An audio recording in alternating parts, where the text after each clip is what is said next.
नमस्कार मित्रांनो, स्वागत आहे ट्रान्सफॉर्मेशन थ्रू बुक्सवर. आज आपण एका अशा माणसाची कहाणी ऐकणार आहोत, ज्याने एकट्याने अमेरिकेची इकॉनॉमी वाचवली, ज्याच्या एका सहीने कंपन्या जगायच्या किंवा बुडायच्या, ज्याला स्वतः अमेरिकेचे प्रेसिडेंट घाबरायचे. हे आहे जॉन पियरपॉंट मॉर्गन, जगातील सर्वात शक्तिशाली बँकर. एखाद्या माणसाची कॅरेक्टर हीच त्याची सर्वात मोठी संपत्ती असते. जेपी मॉर्गन, चला सुरू करूया. चॅप्टर 1.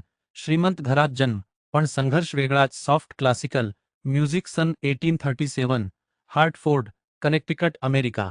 जॉन पियरपॉंट मॉर्गन यांचा जन्म झाला एका श्रीमंत कुटुंबात. वडील ज्युनियस स्पेन्सर मॉर्गन, एक यशस्वी बँकर, लंडनमध्ये मोठा व्यवसाय. तर मग संघर्ष कुठे होता? जेपी मॉर्गन लहानपणापासून आजारी होते. पेक्ने रोसेशिया, एक त्वचारोग ज्याने त्यांचे नाक मोठे, लाल आणि विद्रूप दिसायचे. शाळेत मुले चिडवायची, लोक बघायचे, हसायचे. हा आजार आयुष्यभर त्यांच्यासोबत राहिला. पण जेपी मॉर्गन यांनी ठरवले, माझा चेहरा लोक बघतात, माझी पॉवर बघायला लावेन. शिक्षण झाले जर्मनीच्या जीटिग्नेन युनिव्हर्सिटीमध्ये, मॅथमॅटिक्समध्ये ब्रिलियंट. फॅक्टोरियल 1857 साली वय 20 न्यूयॉर्कमध्ये आले. बँकिंग सुरू केले. वडिलांचे नाव होते, पण जेपीला स्वतःचे साम्राज्य उभारायचे होते. चॅप्टर 2. Civil war. ते पहिले मोठे यश. 1861 अमेरिकेत सिव्हिल वॉर सुरू झाले. या काळात जेपी मॉर्गन यांनी एक वादग्रस्त व्यवहार केला. सरकारकडून जुन्या खराब कार्बाईन रायफल्स स्वस्तात विकत घेतल्या आणि त्याच आर्मीला महागात विकल्या. हे नैतिक नव्हते, पण कायदेशीर होते. या व्यवहाराने त्यांना पहिला मोठा नफा मिळाला. पण एक गोष्ट होती जेपी मॉर्गनमध्ये, ते शिकत राहिले. चुकांमधून, यशांमधून, प्रत्येक व्यवहारातून. 1871 साली ड्रेक्सेल मॉर्गन अँड कंपनी स्थापन केली. हीच पुढे बनली जेपी मॉर्गन अँड कंपनी. त्यांची स्ट्रॅटेजी होती, फक्त मोठ्या गोष्टींमध्ये गुंतवणूक कर, छोट्या व्यवहारांसाठी वेळ नाही. रेल्वे कंपन्यांना मॉर्गनकडून कर्ज मिळायला लागले. अमेरिकेची रेलरोड इंडस्ट्री मॉर्गनच्या हातात येऊ लागली. चॅप्टर 3. Railroad king. 1880च्या दशकात अमेरिकेत रेलरोडचा जमाना होता. पण समस्या होती. कंपन्या एकमेकांशी इतक्या भांडायच्या की सगळ्याच बुडत होत्या. जेपी मॉर्गन यांनी हे पाहिले आणि म्हणाले, हे थांबवायला हवे. मी थांबवेन. त्यांनी एकत्र बसवले सगळ्या रेलरोड कंपन्यांच्या मालकांना. मॉर्गनने बोलावले म्हणजे यायलाच हवे. या बैठकांना म्हणायचे मॉर्गनायझेशन. त्यांनी सांगितले, स्पर्धा बंद करा, रेट्स फिक्स करा, एकत्र काम करा. ज्यांनी ऐकले ते वाचले, ज्यांनी नाही ऐकले ते बुडाले. 1895 पर्यंत अमेरिकेच्या एकूण रेलरोडचा 1/6 भाग मॉर्गनच्या नियंत्रणात होता. एक बँकर, पण त्याची ताकद होती प्रेसिडेंटपेक्षाही जास्त. चॅप्टर 4. एडिसन व्हर्सेस टेस्ला आणि मॉर्गनमध्ये. मित्रांनो, एक रंजक किस्सा. थॉमस एडिसन, मॉर्गन यांचा मित्र आणि गुंतवणुकीचा विषय. मॉर्गन यांनी एडिसनच्या इलेक्ट्रिक कंपनीमध्ये पैसे लावले. एवढेच नाही, मॉर्गन यांच्या घरात न्यूयॉर्कमध्ये पहिल्यांदा इलेक्ट्रिक लाईट्स लावल्या गेल्या. एडिसन यांनी स्वतः. पण निकोला टेस्ला आला एसी करंट घेऊन. टेस्ला म्हणाला, माझी टेक्नॉलॉजी एडिसनपेक्षा चांगली आहे. मिरुटेस कोरायन जे एलईडी कांसापेक्षा चांगली आहे. मॉर्गन यांनी सुरुवातीला टेस्लाला पण सपोर्ट केले. वॉर ऑफ करंट्स सुरू झाली. AC versus DC. शेवटी एसी जिंकले, टेस्ला जिंकले. पण मॉर्गन यांनी एक धडा शिकला, टेक्नॉलॉजी बदलते, पण पैसा टिकतो. 1901 साली मॉर्गन यांनी कार्नेगी स्टील विकत घेतली $480 मिलियन ला आणि स्थापन केली यूएस स्टील, जगातील पहिली $1 बिलियन कंपनी. पूर्ण अमेरिकेत एकच चर्चा, जेपी मॉर्गन म्हणजे अमेरिका.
चॅप्टर 5. एकट्याने वाचवली अमेरिका.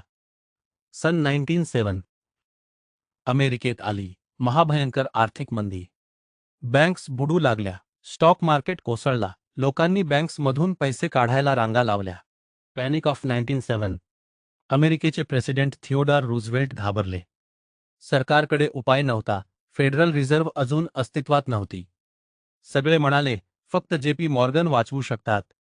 मॉर्गन त्यावेळी 70 वर्षांचे होते, चर्चमध्ये एका कॉन्फरन्समध्ये होते. त्यांना बोलावले, ते आले. शांत, ठाम. त्यांनी न्यूयॉर्कच्या सगळ्या मोठ्या बँकर्सना एकत्र बोलावले.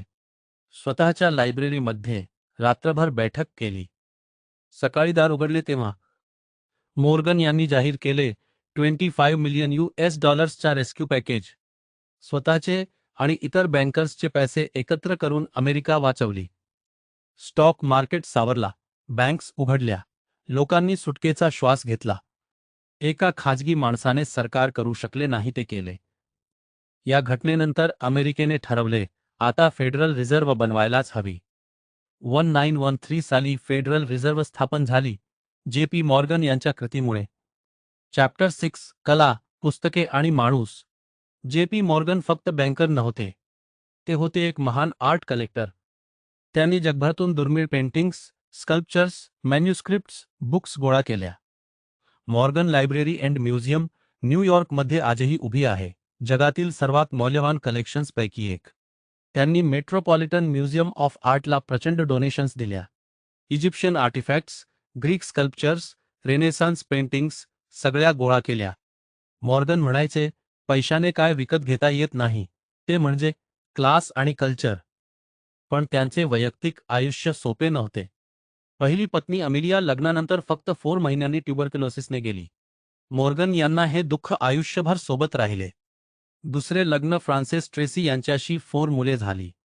पण मॉर्गन अनेकदा एकटे वाटायचे, प्रचंड ताकद असूनही. 31 मार्च 1913 रोम, इटलीमध्ये वय 75 JP मॉर्गन गेले.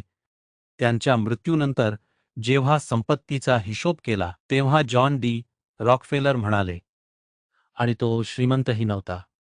रॉकफेलर यांच्याशी तुलना केली तर मॉर्गन कमी श्रीमंत, पण शक्ती मात्र सर्वात जास्त. आउट्रो, जीवन धडे. मित्रांनो, JP मॉर्गन यांच्या आयुष्यातून आपण काय शिकतो? धडा शिकवण. आत्मविश्वास चेहऱ्याची कमजोरी मनाची ताकद बनवली. नेटवर्क माणसे जोडणे हीच खरी ताकद. व्हिजन रेलरोड, स्टील बँकिंग, सगळ्यात एकच दृष्टी. संकट पॅनिक ऑफ 1907 संकटात संधी दिसली. बॅलन्स पैसा आणि कला दोन्ही जपले. एका वाक्यात, ज्याच्यावर लोकांचा विश्वास असतो त्याच्याकडे जगाची ताकद असते. मित्रांनो, JP मॉर्गन यांची कहाणी तुम्हाला कशी वाटली? खाली कमेंट करा. तुम्हाला सर्वात जास्त कोणता धडा आवडला? लाईक, शेअर आणि सबस्क्राईब करा. ट्रान्सफॉर्मेशन थ्रू बुक्सवर पुढच्या आठवड्यात भेटूया. धन्यवाद. जय हिंद.